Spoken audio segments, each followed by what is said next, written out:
Welcome back to day 5, finals day of the 2023 Tag World Cup here at the University of Limerick in Ireland. It has been an incredible tournament for all the nations that have descended on the city for this last week.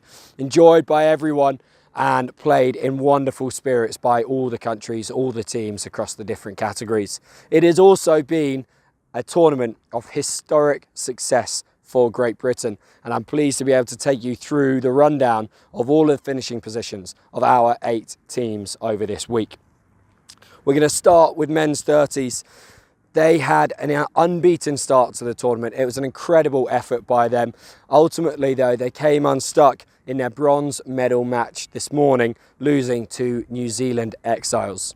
While we're on the subject of the men's 30s, this tournament and the way the GB teams have come together and have supported one another match to match and in the marquee and around the pitches has been wonderful to see, and I think it's something that our friend and teammate Sam Winter, who most recently played for men's 30s and then last World Cup for men's open, would have absolutely loved to be a part of and would have loved to have seen.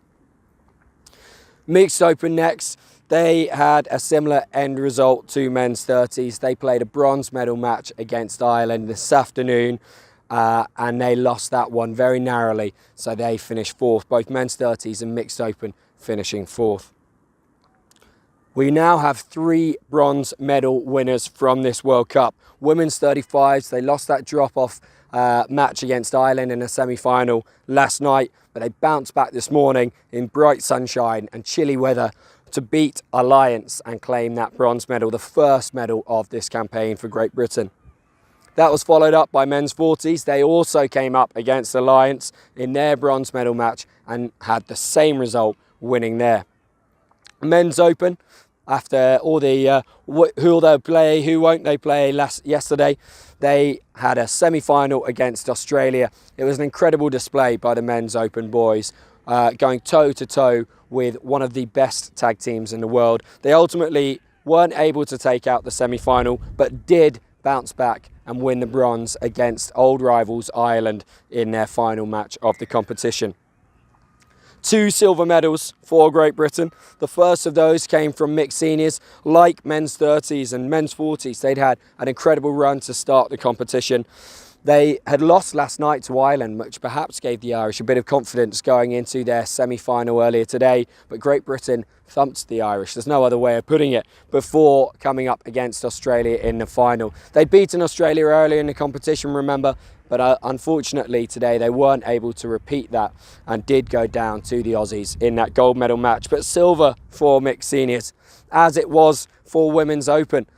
They were back to full strength today, or close to it, after their injury problems through the tournament and different players being unavailable on certain days. That full strength side got through a nail-biting thriller, winning 1-0 against New Zealand Exiles in the semi-final. They then also faced the Aussies in the final and narrowly lost that one. But 2 silvers for Great Britain for mixed seniors and women's open. Women's 30s have become Great Britain's first ever tag world champions, and we could not be more proud of them here at GBTR. They'd already skipped the semi-final stage by topping their group, and all they needed to do was wait on the outcome of the Irish-Australian semi-final to find out who their opponent would be. It would be the Aussies. They'd beaten them once and lost to them once in the pool stages, and Great Britain came out with an incredible display of skill, athleticism, determination, and they, again, I'm going to have to use that word, thumped the Aussies in their final to be the first ever Tag World Champions from the UK.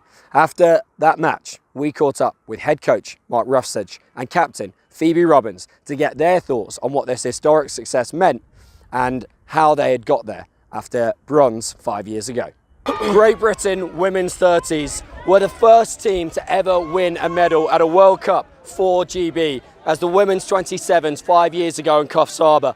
This year, they got Great Britain's first ever World Cup win over Australia, and after repeating that feat in the final, triumphing 5-1 over the same opponents, they are Great Britain's first ever Tag World Champions. How does it feel, Phoebe? Oh, Will, it's absolutely unbelievable feeling. I was saying to you earlier, I played in 2013, Australia 2 and over. They beat us about 40-0, and I'm not probably over-exaggerating that to the slightest. So to come here and after the 2018 World Cup and get bronze and then back it up with a gold is absolutely incredible. We're just absolutely ecstatic, to be honest with you. You were both there in 2018, you were both involved at that point. It's been a long journey since then. Take us on it. Oh, I think it's just been incredible. I think back then, obviously, we were elated to get that bronze, and the reality is in that space there's been about 50, 60 women's players have played a part in this today. So we've talked about this being far beyond the 16 and the 20 that got picked for the World Cup. So I can't put into words really how that feels, but yeah, it's been an outstanding journey, and you can see the way the girls are elated there, and I'm delighted for them.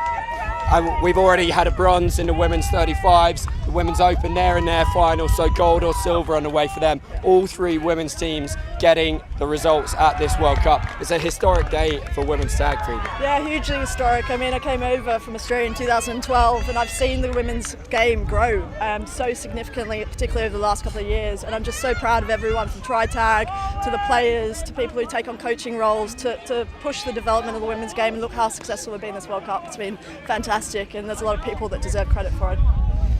We're all so proud of you, and I know there'll be a lot of people watching along at home, playing in their leagues, a lot of women who will see what you guys have achieved, and it will just hopefully be so aspirational for them, and the women's programme will only grow from here. I'm going to give the last word to you. You're the world champs, you deserve it. Just so proud of the girls, so proud of the team, so proud of the coaching staff. I mean, a massive achievement, and hopefully we'll back it up in 2025 or when the next one is. Unbelievable, Jeff. As you can see, the fields behind me are empty. The 2023 Tag World Cup has come to an end. It has been an incredible experience for everyone that has been involved. Players, coaches, managers, staff, and the supporters, of course, who've been packing out the sidelines, cheering their teams on these last few days. Let me bring you up to speed once again with Great Britain's end results. 2 fourths, 3 bronze medals, 2 silver medals, and that gold medal, the world champion women's 30s side.